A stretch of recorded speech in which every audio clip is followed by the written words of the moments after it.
एक सुंदरपुर नाम के गांव में शारदा अपने दोनों बच्चों के साथ रहा करती थी। शारदा का पति गुजर जाने के बाद शारदा ने अपने बच्चों की अच्छी तरह से देखभाल की थी। शारदा का बड़ा बेटा संजय शहर में नौकरी किया करता था। वो हर महीने पैसे अपनी माँ और बहन को भेजा करता था। रमा कॉलेज में पढ़ा करती थी। वो बहुत होशियार थी।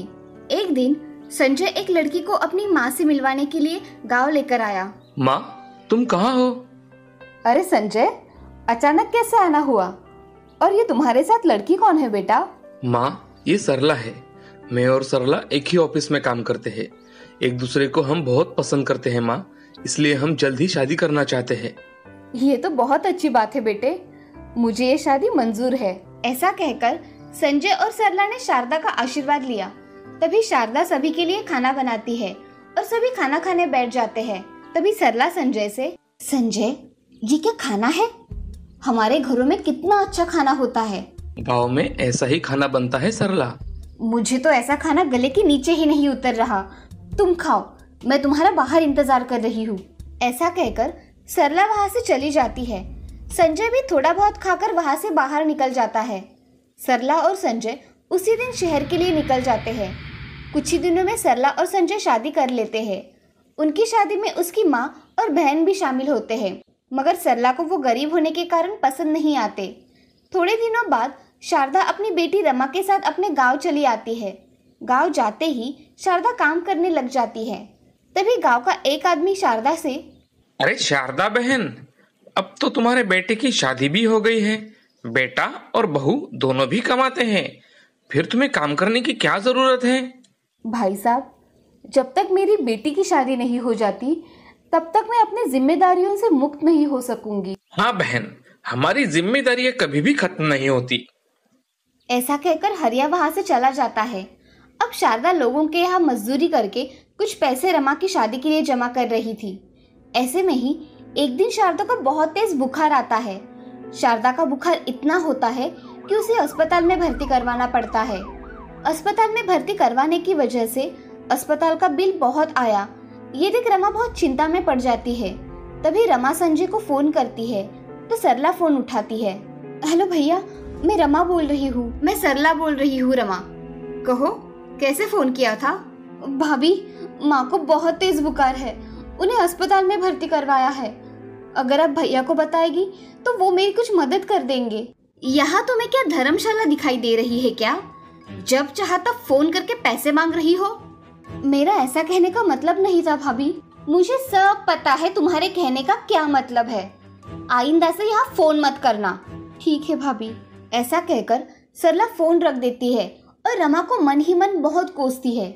इधर रमा अपने माँ का इलाज उसके जमा किए हुए पैसों से करती है। अब कुछ दिनों बाद शारदा ठीक होकर घर वापस आ जाती है। तब उन दोनों के पास थोड़े पैसे थे। उसमें से रमा ने घर का थोड़ा सामान लाया और खाना बनाने लगी। तभी रमा खुद ही मन में, अब माँ ने और काम किया तो माँ और बीमार पड़ सकती है। अब मुझे ही कुछ ना कुछ काम करना पड़ेगा। ऐसा सोचकर रमा कुछ करने का सोचती है। तभी उसकी सहेली शमा वहाँ आ जाती है।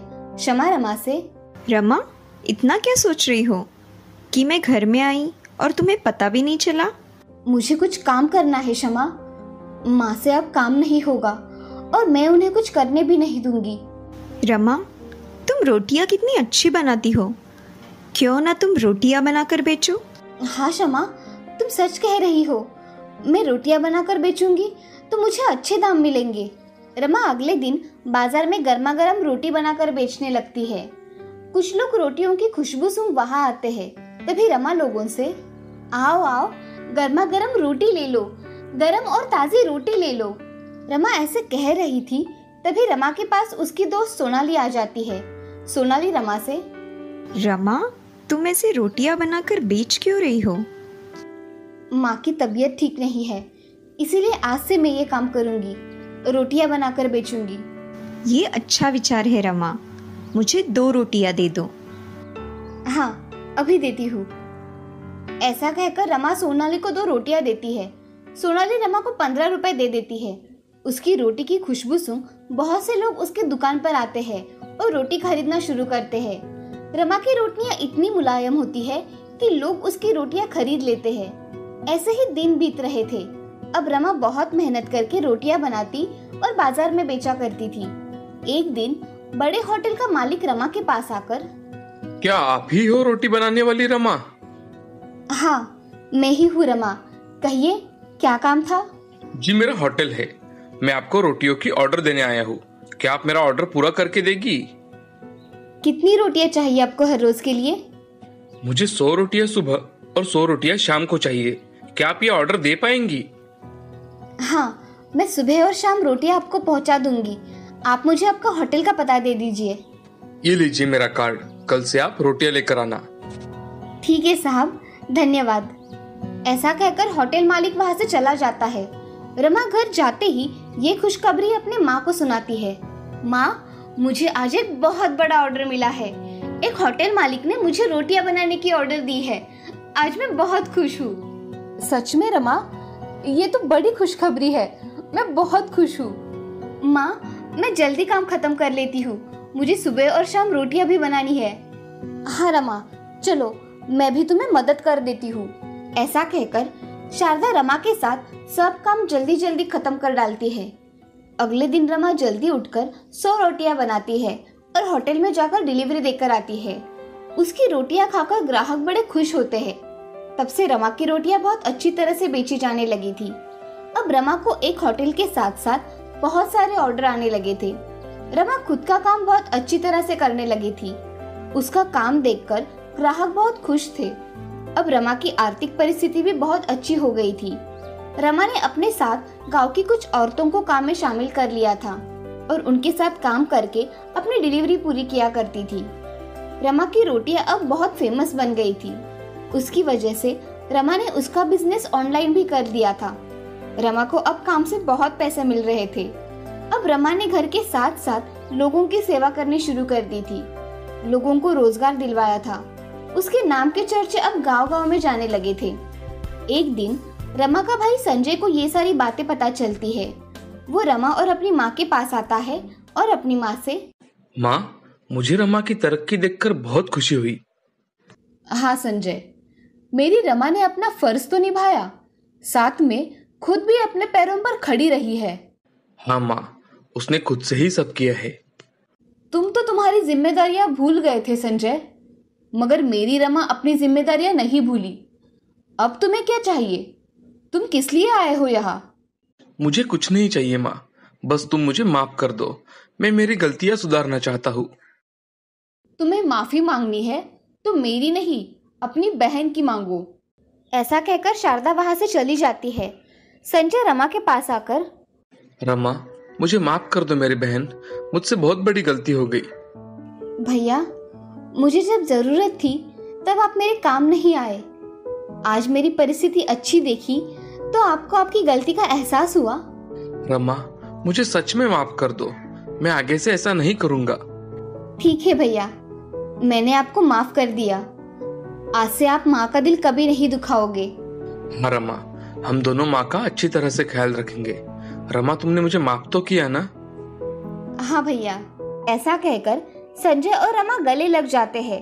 ये सब देख शारदा के आंखों में आंसू आ जाते हैं। अब रमा का बिजनेस भी अच्छी तरह से चलने लगा था। रमा अपने काम के दम पर करोड़पति बन गई थी और उसकी तरक्की देख गांव की लड़कियां प्रेरित हो रही थी। इस कहानी से हमें ये सीख मिलती है कि जिंदगी में कोई भी काम छोटा या बड़ा नहीं होता। काम को लगन से करना चाहिए। मेहनत करने वाला हमेशा सफल होता है, इसीलिए हमेशा मेहनत करनी चाहिए। श्यामपुर नाम के गांव में राजू और सोना नाम के भाई बहन रहा करते थे। उनके माता पिता वो छोटे थे तभी चल बसे। तब से राजू और सोना अनाथ की जिंदगी जी रहे थे। राजू सोना का अच्छी तरह से ख्याल रखा करता था, मगर उनके माता पिता बहुत गरीब होने के कारण उनके पास रहने के लिए घर भी नहीं था। इसीलिए राजू अपनी बहन के साथ फुटपाथ पर रहा करता था। राजू हर रोज कुछ न कुछ काम करके उन दोनों का पेट भरा करता था। एक दिन राजू गाड़ी साफ कर रहा था, तभी गाड़ी का मालिक, अरे, ये कैसी गाड़ी साफ की है तुमने? ऐसी करते हैं क्या गाड़ी साफ? मालिक, मैं फिर से कर देता हूँ। मुझे जल्दी जाना है, अब मत करो। ये लो 2 रुपए। मालिक, सिर्फ 2 ही रुपए? थोड़े ज्यादा मिल जाते तो अच्छा होता। जैसे गाड़ी साफ की है ना, पैसे भी वैसे ही मिलेंगे, समझे? चलो अब जाओ यहाँ से। ऐसा कहकर गाड़ी का मालिक गाड़ी लेकर वहां से चला जाता है। राजू वो रुपए देख मन में, मैं अब इन रुपयों से खाना कैसे खरीदूंगा? मुझे और कुछ काम ढूंढना ही पड़ेगा, नहीं तो सोना और मैं हर दिन भूखे रह जाएंगे। ऐसा सोचकर राजू दूसरा काम ढूंढने चला जाता है। उसे जाते समय एक होटल दिखाई देता है। वो उस होटल के पास जाकर, मालिक, मुझे कुछ काम हो तो दे दीजिए, मुझे पैसों की सख्त जरूरत है। मेरे यहाँ तो अभी के लिए कुछ काम नहीं है। हाँ, कुछ बर्तन है साफ करने के, तुम चाहो तो वो कर सकते हो। मैं तुम्हें उसके 20 रुपए दूंगा। ठीक है मालिक, मैं अभी कर देता हूँ। ऐसा कहकर राजू बर्तन साफ करने बैठ जाता है। उसके साथ सोना भी थी। दोनों भाई बहन मिलकर जल्दी जल्दी सब बर्तन साफ कर देते हैं। अब उस होटल के मालिक ने राजू को 20 रुपए दिए और राजू से कहा, बच्चों, आज होटल में बहुत सारा खाना बचा है, अगर तुम चाहो तो वो खाना खा सकते हो। ये सुन राजू और सोना बहुत खुश हो जाते हैं। राजू होटल मालिक से, मालिक, आपका बहुत बहुत धन्यवाद। आज आपकी वजह से हम इतने दिनों बाद भरपेट खाना खाएंगे। जाओ बच्चों, वहां से खाना ले लो और पेट भर के खाओ। जी मालिक।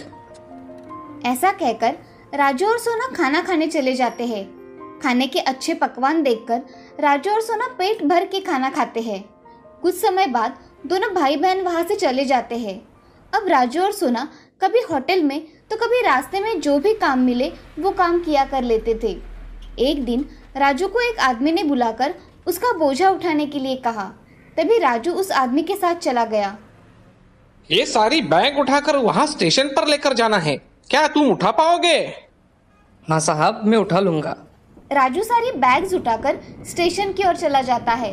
वो आदमी भी उसके पीछे स्टेशन की ओर आता है। तभी दोपहर हो जाती है। राजू बैग्स रखे उस आदमी से, साहब, ये आपका सामान मैंने यहाँ रख दिया है। ये लो तुम्हारे पैसे। जी धन्यवाद साहब। राजू पैसे लेकर वहां से चला जाता है। तभी उसे स्टेशन पर एक कपल दिखाई देता है। उनके पास एक बच्ची थी। वो कुछ खाने के लिए जिद कर रही थी। उस औरत ने उस बच्ची का हट पूरा करने के लिए उसे खाने की चीजें दिला दी और जो चीजें हाथ में थी उसे फेंक दिया। उसे देख राजू, जिसको भूख लगी है उसे भगवान नहीं देता, और जिसके पास बहुत सारा है उसे उसकी कदर नहीं होती। ऐसा मन में सोच राजू वहां से चला जाता है। तभी उसे उसकी बहन सोना की याद आती है और वो अपनी बहन के लिए कुछ खाने के लिए चीजें खरीदता है और जाने के लिए निकलता है। सामने से एक बड़ी गाड़ी बहुत जोर से आती है और फुटपाथ पे खड़े राजू से टकराती है। राजू जोर से टकराने की वजह से बेहोश हो जाता है। जब उसे होश आता है तो वो अस्पताल में होता है। वो देखता है कि उसके पास कोई सूरज नाम का आदमी खड़ा था। राजू उस आदमी से, मैं यहाँ कैसे आ गया? मेरे ऊपर एक गाड़ी बहुत तेजी से आई और मेरा एक्सीडेंट हुआ था। फिर मैं यहाँ अस्पताल में कैसे आया? वो गाड़ी मेरी ही थी, मेरी वजह से ही तुम्हारी ये हालत हुई है। मैं अस्पताल का बिल भर दूंगा, तुम चिंता मत करो। और मेरी बहन कहाँ है? मुझे कुछ नहीं पता। तुम्हें आज डिस्चार्ज मिल जाएगा, तब तुम घर जा सकते हो। मेरे पैर को क्या हुआ है? एक्सीडेंट में तुम्हारा पैर चला गया है। अब तुम बैसाखी के सहारे ही चल सकते हो राजू। ये सुन राजू जोर जोर से रोने लगा। तभी सूरज राजू से, बेटे, तुम पहले रोना बंद करो।